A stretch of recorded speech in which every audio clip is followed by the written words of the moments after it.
amazing members, who actually has a little story to tell about guns and about self-defense.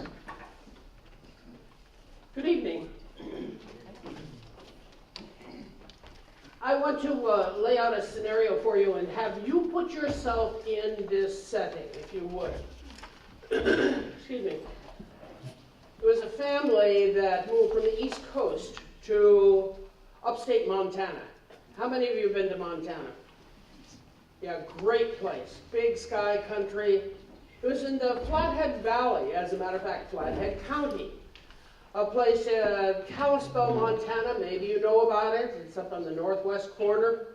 And about 15 miles south of Kalispell, there used to be this large barn of a structure called the Dixie Inn. It was by and large a big bar and dance hall. Some food was served there. And this family from the East Coast moved to Montana and purchased this bar. Now, I don't know how many of you have ever owned a bar and restaurant. And most people that go to bars and restaurants have a whale of a good time and go home. When you own a bar and a restaurant, especially in the outback of Montana, we're talking about 16-hour days, 7 days a week. When you're not stocking or serving, you're swamping, you're doing the books. And oh, by the way, there was a little tiny apartment that was attached to this big barn of a place. And in that apartment, the owner and his wife and young 3-year-old daughter resided. It was a quiet Sunday. Nice day, and the wife was tending bar. No one else was around. The little girl was asleep in the back room. She was pregnant, about 6 months. In the bar, it was empty, quiet. In the bar comes this rather nice-looking gentleman.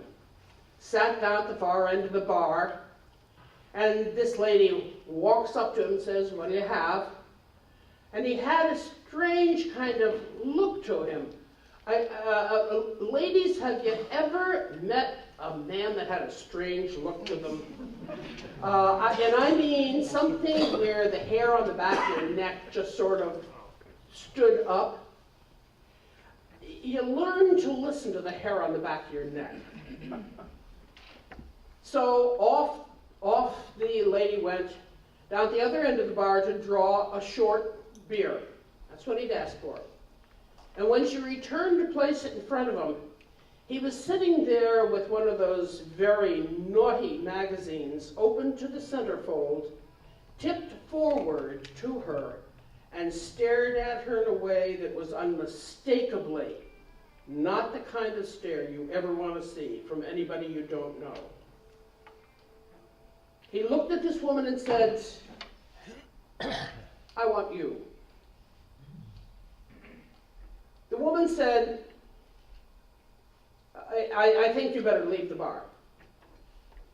"No, I want you." And he got up and started to walk around the end of the bar. Now in Montana, if you stay on the other side of the bar, you're okay. But if you walk behind the bar, you're in deep trouble. The bar there wasn't a lot of room behind the bar. And this fellow was coming around the end of the bar. It was the afternoon on a Sunday, 15 miles from the county seat. What would you do in a situation like that? Shoot him. What would you want your wife to do if your little girl was asleep in the back room? If there was no one else around, if there was not much room to move, and you had a person that had just looked at you that way with that magazine and started to make a motion to come around the bar, what would you do? Get the gun out from underneath the bar and shoot him. Well, get the gun from behind the bar and shoot him. see, a lot of people today would say, oh, I'd call 911. You know, wouldn't they? Or take a picture, back them off that way. This was 40 years ago. There was no 911. There was no cell phone. There was nobody except that pregnant woman behind that narrow bar with the 3-year-old daughter in the back asleep, and this man who said, I want you. Luckily, the woman's husband had been a police officer. Luckily, this woman's husband had shown her how to shoot, had shown her how to be comfortable with any kind of firearm, had outfitted her and that bar with a 9mm automatic.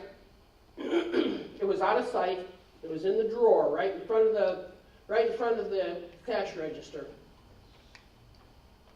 Fortunately, that husband had also taught his wife, if you ever have to pull a gun on somebody, always assume you're going to use it.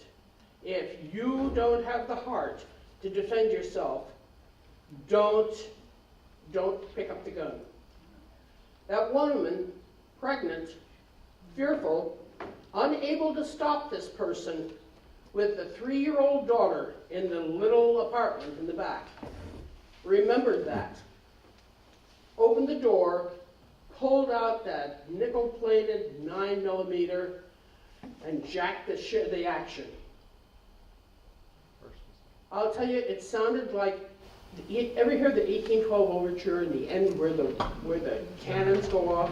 Do you know what jacking a shell in the chamber of a 9mm sounds like in a quiet bar that big?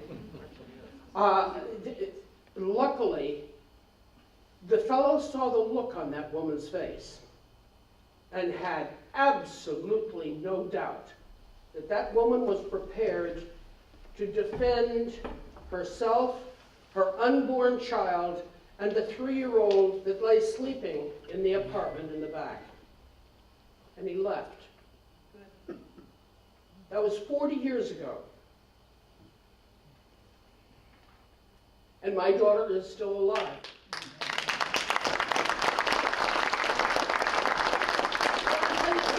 There hasn't been a day that goes by that I haven't been grateful for the fact I had the knowledge, the capacity, the willingness to defend myself. And believe you me, I'd do it again.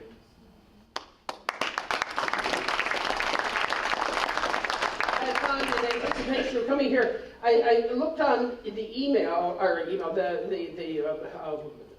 Google, and I found this university study. It was out of the University of Tallahassee.